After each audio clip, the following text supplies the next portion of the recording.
Assalamualaikum warahmatullahi wabarakatuh. Jumpa lagi di podcast Pena, pengen ngobrol tentang pajak.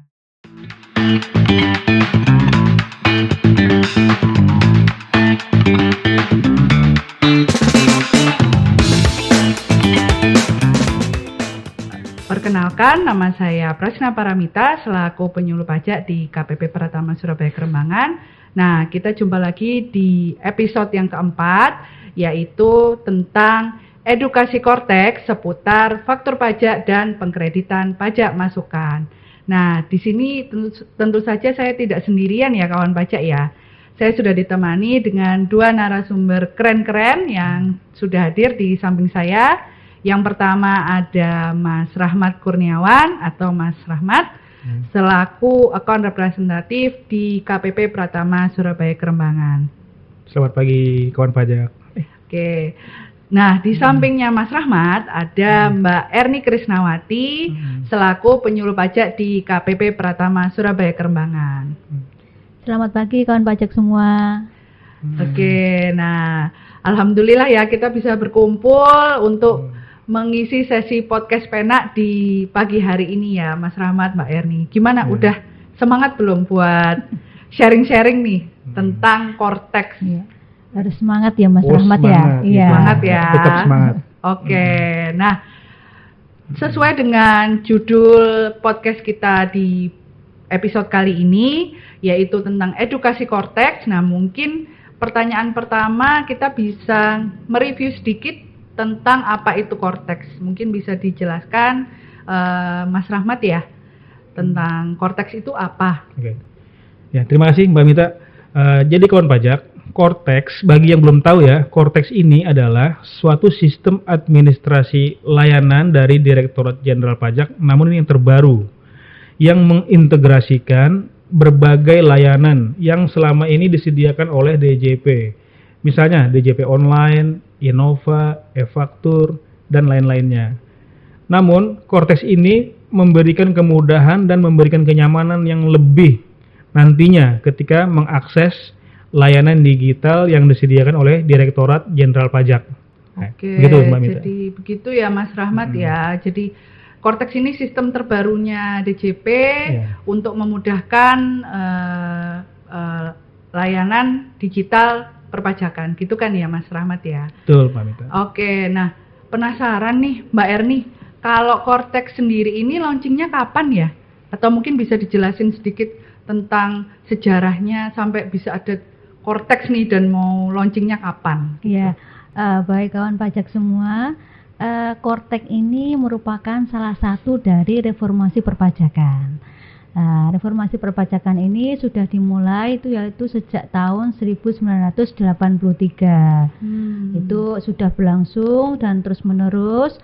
Kemudian di tahun 1998 dilakukan modernisasi aplikasi perpajakan. Kemudian di tahun 2018 ini mulai tercetus untuk dilakukan digitalisasi layanan perpajakan Korteks, yang nantinya itu secara resmi Korteks itu berlaku di launching ya secara serentak mungkin secara seluruh nasional itu mulai Januari 2025. Jadi mulai tahun depan itu mulai berlaku secara resminya Mbak Mita. Mulai berlakunya awal Januari tahun 2025. Berarti sebentar lagi ya kawan pajak ya launchingnya ya. 1 bulan lagi nih ya. Setelah Korteks launching, ini nanti apa ada yang berubah ya Mas Rahmat maupun Mbak Erni tentang topik kita pada pagi hari ini, yaitu faktur pajak maupun cara pengkreditan faktur pajak masukan. Nah, tapi kalau dijelasin langsung kan mungkin bingung ya nanti ya kawan pajak ya.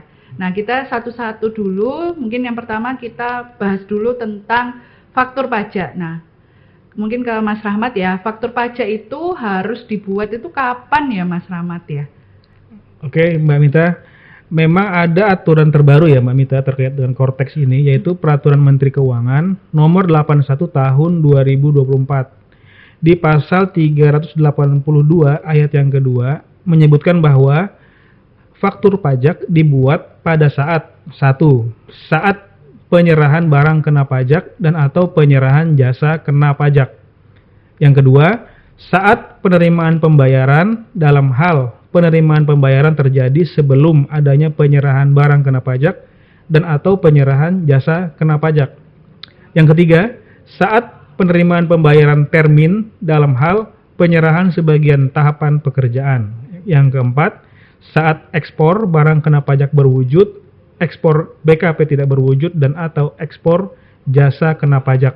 Kemudian yang kelima adalah saat lain yang diatur sesuai dengan ketentuan peraturan perundang-undangan perpajakan di bidang pajak pertambahan nilai. Nah, demikian Mbak Mita. Kalau bisa kita tarik sederhananya ya, saat dibuat faktur pajak itu adalah saat terjadinya penyerahan barang kena pajak dan atau jasa kena pajak atau saat diterimanya pembayaran.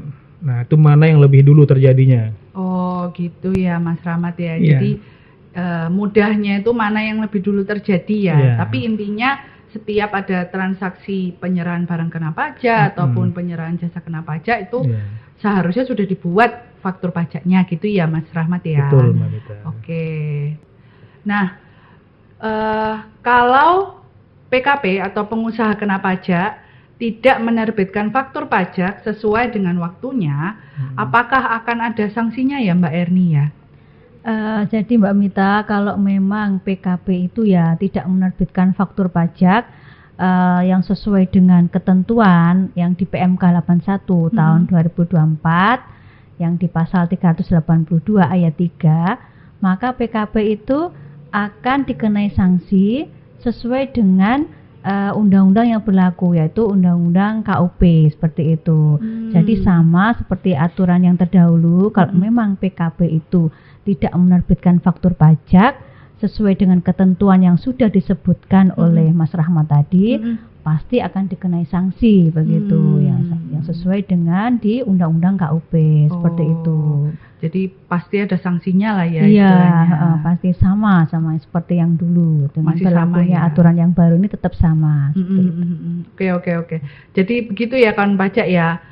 Kalau bisa jangan sampai terlambat, apalagi tidak menerbitkan faktur pajak sama sekali, gitu ya. Oke, nah kalau tadi kan waktu penerbitan faktur pajaknya kapan? Nah sekarang yang mau saya tanyakan atau mungkin kawan pajak juga penasaran nih, apa aja sih isi dari faktur pajak itu yang harus ada di dalam faktur pajak itu apa aja ya Mas Rahmat ya? Oke, Mbak Mita. Memang faktur pajak itu sesuai ketentuannya minimal atau setidak-tidaknya harus mencantumkan satu, nama, alamat, dan NPWP pihak yang menyerahkan barang kena pajak dan atau jasa kena pajak. Itu yang pertama. Yang kedua, identitas dari pembeli, yaitu pembeli barang kena pajak atau penerima jasa kena pajak. Yang mana ini meliputi nama, alamat, NPWP 16 digit atau NIK jika pembeli merupakan subjek pajak dalam negeri. Kemudian, nama, alamat, dan nomor paspor jika pembeli merupakan subjek pajak luar negeri orang pribadi. Yang ketiga, nama dan alamat jika pembeli merupakan subjek pajak luar negeri badan atau bukan subjek pajak. Nah, kemudian faktur pajak juga harus mencantumkan jenis barang atau jenis jasanya, jumlah harga jual atau harga penggantian, potongan harga apabila ada. Kemudian, faktur pajak harus juga mencantumkan jumlah PPN yang dipungut atau PPNBM yang dipungut. Selanjutnya, di faktur pajak juga harus mencantumkan kode faktur, nomor seri faktur pajak, serta tanggal faktur pajak diterbitkan. Nah, ini yang terakhir, di dalam faktur pajak harus mencantumkan nama dan tanda tangan elektronik dari pihak yang berhak untuk menandatangani faktur pajak tersebut. Nah, demikian Mbak Mita. Jadi cukup banyak ya kawan pajak ya. Ini syarat minimalnya. Gitu. Ini padahal minimalnya ya Mas Iya. Rahmat ya. Wah. Jadi apalagi tergantung pembelinya ya. Kalau pembelinya subjek pajak dalam negeri ya harus ada NPWP 16 digit Iya. atau NIK gitu kan ya. Oke. Kalau misalkan nih, mungkin ini tambahan ya pertanyaan penasaran dari saya nih. Kalau misalkan kadang-kadang kan kalau yang pembelinya tuh banyak atau eceran gitu kan ya. Nah, itu tuh wajib disamakan juga nggak? Harus mencantumkan NIK-nya atau bisa mungkin gabungan atau itu gimana Mas Rahmat? Memang mekanisme faktur pajak untuk transaksi khusus eceran ya, retail gitu ya, ada pengecualian. Dia boleh menggunakan faktur pajak yang digunggung atau digabung gitu ya. Contoh di swalayan, kan dia tidak mungkin menerbitkan faktur pajak setiap ada pelanggan yang belanja, karena frekuensi transaksinya banyak sekali dalam sehari kan. Dia diperkenankan membuat faktur pajak mungkin dulu sederhana ya. Minimal dia hanya mencantumkan nama dia sebagai penerbitnya gitu di situ. Nah, nanti dia juga menyebutkan PPN yang dipungut dalam transaksi tersebut. Dalam setiap bulan dia melaporkan di satu masa pajak di lampiran AB kalau saat ini ya, SPT masa PPN. Oh gitu ya. Jadi istilahnya nggak seribet ini ya kalau untuk case-nya pedagang eceran ya. Oke. Mungkin juga sebagai tambahan ya Mas Rahmat ya, itu konsumennya itu konsumen akhir ya Mas ya. Betul. Ya. Dan bayarnya tunai, jangan ngutang gitu. Kalau dia ngutang nggak boleh, harus bikin faktur gitu. Kasihan dong yang pungut faktur yang nalangin Iya, kalau makanya ngutang dia ya. harus tunai pembayarannya. Oke. Jadi gitu ya kawan pajak ya. Memang banyak sekali yang harus dicantumkan dalam faktur pajak, tapi ya istilahnya memang itu yang dipersyaratkan ya, minimalnya itu memang harus dibutuhkan ya sebanyak itu informasinya, karena untuk keperluan kita dan PKP juga ya, pengusaha kena pajaknya juga. Oke. Nah, nanti kalau Kortex ini sudah berlaku, nah faktur pajak ini apakah masih dibuat di aplikasi e-faktur atau nanti gabung juga di website Kortex? Gimana Mbak Erni? Kalau memang ya kawan pajak, kalau Kortex ini nanti sudah berlaku, maka yang sudah disebutkan dari awal tadi, Kortex kan sudah terintegrasi dengan semua aplikasi yang punya DJP. Maka nanti kalau PKP mau membuat faktur pajak, ya pastinya harus menggunakan aplikasi Kortex ini. Nanti di dalam Kortex itu sudah lengkap semua menu yang ada di Kortex. Ada nanti di situ ada untuk membuat faktur pajak seperti itu. Nanti juga untuk melakukan pelaporan SPT PPN juga sekalian di aplikasi Kortex seperti itu. Jadi tidak digunakan lagi aplikasi e-faktur seperti yang dulu. Kemudian nanti untuk pelaporan SPT PPN yang menggunakan aplikasi yang lain seperti sekarang ini enggak. Jadi nanti semuanya sudah terintegrasi jadi satu di Kortex ini, baik untuk pembuatan faktur pajak maupun untuk pelaporan SPT masa PPN-nya. Oke, jadi istilahnya sudah semakin mudah ya Mbak Erni ya. Jadi jadi satu di website Kortex. Ya. Oke. Nah, kalau misalkan nih ada kawan pajak di sini yang mungkin biasanya waktu membuat faktur pajak itu dia terbiasa online tapi bukan di aplikasi e-faktur, mungkin di pihak ketiga yang istilahnya menawarkan jasa lain ya untuk menerbitkan faktur pajaknya ya. Kalau misalkan seperti itu nih Mas Rahmat, kawan pajak yang membuat faktur di luar website Kortex atau di luar laman lain yang terintegrasi dengan sistem administrasi DJP, itu apakah ada efeknya ya dengan faktur pajak atau faktur yang diterbitkan oleh PKP tersebut? Oke. Begini kawan pajak ya, memang kondisi sebelum launching Kortex ada beberapa aplikasi yang bisa membuat faktur pajak ya.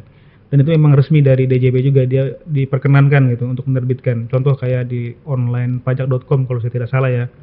Nah nantinya kalau Kortex di launching, faktur pajak berbentuk elektronik yang tidak memperoleh persetujuan dari Direktorat Jenderal Pajak, maka dia dianggap bukanlah merupakan suatu faktur pajak. Efeknya nanti nilai PPN yang tercantum dalam faktur tersebut merupakan faktur pajak masukan yang tidak dapat dikreditkan oleh lawan transaksi. Dan nantinya pihak PKP penerbit juga dapat dikenakan sanksi administrasi perpajakan. Nah, agak berhati-hati nanti ya ketika Kortex sudah di launching, agar sebaiknya menerbitkan melalui Kortex saja gitu. Ya, karena sudah pasti ya istilahnya ya, kan itu memang layanan resmi dari Direktorat Jenderal Pajak. Betul. Dan free juga kan ya Mas Pasti Rahmat dong, ya? free. Tidak ada apa sih biaya langganan gitu. Tiap menerbitkan faktur harus bayar segini-segini, nggak ada kan ya Mas Rahmat ya? Tidak. Oke, jadi sangat free dan silakan kawan pajak langsung menggunakan layanan di website Cortex. Ya. Oke, nah kita dari tadi sudah membahas terkait tentang pembuatan faktur pajak nih, kalau Cortex ini sudah launching. Nah, kalau misalkan tentang selanjutnya nih, tentang pengkreditan faktur pajak masukan, itu aturannya setelah Cortex ini launching, apakah masih sama dengan aturan yang berlaku saat ini, yang sudah berjalan gitu? Gimana Mbak Erni? Ya Mbak Mita dan kawan pajak semua, nanti kalau sudah Cortex itu berlaku, maka ada perubahan ya mengenai sistem pengkreditan faktur pajak masukan. Sesuai di PMK 81 tahun 2024, di mana di pasal 375 ayat 1 sudah disebutkan ya. Jadi nanti kedepannya pajak masukan dalam suatu masa pajak itu dikreditkan dengan pajak keluaran dalam masa pajak yang sama. Jadi kalau tidak bisa ya nanti misalkan bisa dikreditkan kalau yang berlaku sekarang ini faktur pajak masukan itu bisa dikreditkan sampai dengan 3 bulan setelah faktur pajak itu diterbitkan. Maka nanti kalau yang berlaku setelah pas Cortex nanti itu sudah nggak berlaku lagi. Jadi faktur pajak masukan itu nanti dikreditkan dengan faktur pajak keluaran dalam masa pajak yang sama. Seperti itu. Jadi jangan sampai tidak atau terlambat ya mengkreditkan pajak masukannya ya, karena kan nanti malah jadi keliru ya. Iya, jadi nanti tambah tidak bisa dikreditkan ya, ketinggalan, tidak bisa diakui lagi ya. Malah harus pembetulan lagi ya SPT-nya ya. Gitu kawan pajak. Jadi setelah berlakunya Cortex harus dikreditkan di masa pajak yang sama dengan pajak keluarannya. Ya. Oke. Nah, kalau tadi kan faktur pajak masukan dari dokumen faktur pajak biasa nih. Kalau misalkan faktur pajak masukan dari dokumen lain yang dipersamakan dengan faktur pajak itu aturan pengkreditannya apakah masih sama juga dengan yang pajak keluaran biasa tadi? Apakah harus masa pajaknya sama atau ada aturan lain lagi? Mungkin bisa dijelaskan Mas Rahmat. Oke. Untuk dokumen yang kedudukannya dipersamakan dengan faktur pajak, cara pengkreditannya masih sama seperti yang saat ini berlaku ya kawan pajak sekalian. Jadi batas waktu untuk pengkreditan pajak masukan yang tercantum dalam dokumen tertentu yang dipersamakan dengan faktur pajak masih adalah paling lama 3 masa pajak setelah berakhirnya masa pajak ketika dokumen tertentu yang dipersamakan dengan faktur pajak tersebut dibuat. Nah, kemudian selain itu, selain masih bisa dikreditkan paling lama 3 bulan setelah berakhirnya masa pajak, wajib pajak juga memastikan agar PPN tersebut belum atau tidak dibebankan sebagai biaya dalam harga perolehan dari barang kena pajak dan atau jasa kena pajak tersebut. Artinya begini, mungkin saja itu sudah dibebankan sama wajib pajak ya. Nah, kalau sudah dibebankan berarti dia tidak boleh lagi dikreditkan sebagai pajak masukan. Jadi pilih salah satu aja, jangan dua-duanya diambil gitu. Jadi untung ya kalau kayak gitu ya, keliru tapi ya kalau sesuai dengan aturannya nggak boleh seperti itu. Jadi memilih salah satu antara dikreditkan atau dibebankan sebagai biaya. Oke, jadi sudah cukup jelas ya aturan tentang dokumen lain yang dipersamakan dengan faktur pajak. Nah, tidak terasa kita sudah mulai masuk nih ke pertanyaan terakhir, pertanyaan penutup. Nah, mungkin bisa dibantu dijelaskan lagi ya Mbak Erni ya tentang pengkreditan pajak masukan dari faktur pajak biasa maupun dari dokumen lain yang dipersamakan dengan faktur pajak itu mungkin bisa dibuat suatu ilustrasi kasus gitu ya, biar kawan pajak itu semakin jelas dan tidak bingung, nggak rancu gitu. Misalkan dibuat tanggalnya atau bagaimana itu mungkin boleh Mbak Erni. Iya, mungkin sebagai ilustrasi ya kawan pajak, misalkan PKP itu mendapatkan faktur pajak masukan tertanggalnya Oktober tahun 2024 seperti itu. Maka faktur pajak masukan itu bisa dikreditkan nanti hanya di bulan di SPT Masa Oktober tahun 2024. Jadi tidak bisa dikreditkan sampai 3 bulan seperti yang berlaku sekarang ini, seperti itu. Jadi kalau masanya Oktober 2024 maka dapat dikreditkan di SPT Masa Oktober 2024. Lah berbeda kalau memang dokumen tertentu yang dipersamakan dengan faktur pajak, maka dokumen ini bisa dikreditkan sampai dengan 3 bulan setelahnya. Misalkan dokumennya ini tertanggalnya juga sama Oktober 2024, maka nanti bisa dikreditkan di SPT Masa PPN Oktober 2024. Bisa juga nanti 3 bulan setelahnya bisa dipilih nanti ke November juga bisa, Desember juga bisa, dan paling lambat nanti Januari 2025 itu masih bisa mengkreditkan dokumen tertentu yang dipersamakan dengan faktur pajak.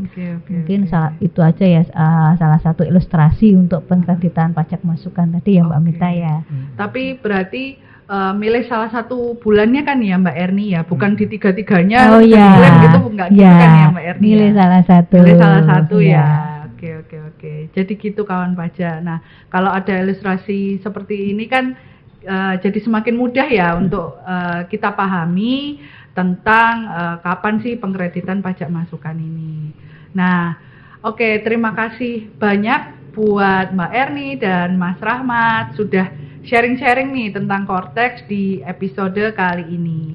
Nah, sebelum saya tutup, saya ingin memberikan sedikit informasi nih terkait Cortex yang perlu saya sampaikan, yaitu saat ini Direktorat Jenderal Pajak sedang mengirimkan email blast maupun WhatsApp blast dari nomor terverifikasi, yaitu mungkin bisa dicatat ya kawan pajak ya, di nomor 0822 3000 9880. Nah, isi dari email blast maupun WhatsApp blast dari nomor terverifikasi tersebut adalah tentang imbauan untuk mengakses informasi tentang Cortex. Jadi kalau kawan pajak di sini ada menerima WhatsApp blast dari nomor yang tidak dikenal, yang mungkin isi WhatsApp-nya itu meminta untuk mengunduh APK tertentu, atau meminta update atau pemadanan NIK, atau meminta kode OTP, atau meminta transfer sejumlah uang dengan alasan apapun, maka dapat dipastikan itu bukan dari Direktorat Jenderal Pajak, tapi termasuk dari tindakan penipuan. Nah, silakan kawan pajak kalau menerima WhatsApp blast seperti itu bisa dilaporkan ke situs milik Kementerian Komunikasi dan Digital di laman aduannomor.id. Jika aduan tersebut terkait nomor telepon, mungkin ditelepon ya kawan pajak ya. Nah, kalau terkait tentang isinya mungkin tadi ya meminta update NIK, pemadanan. Nah, itu kawan pajak bisa laporkan di laman aduankonten.id. Oke, cukup sekian podcast Penak kali ini. Sampai jumpa di episode selanjutnya. Bye bye.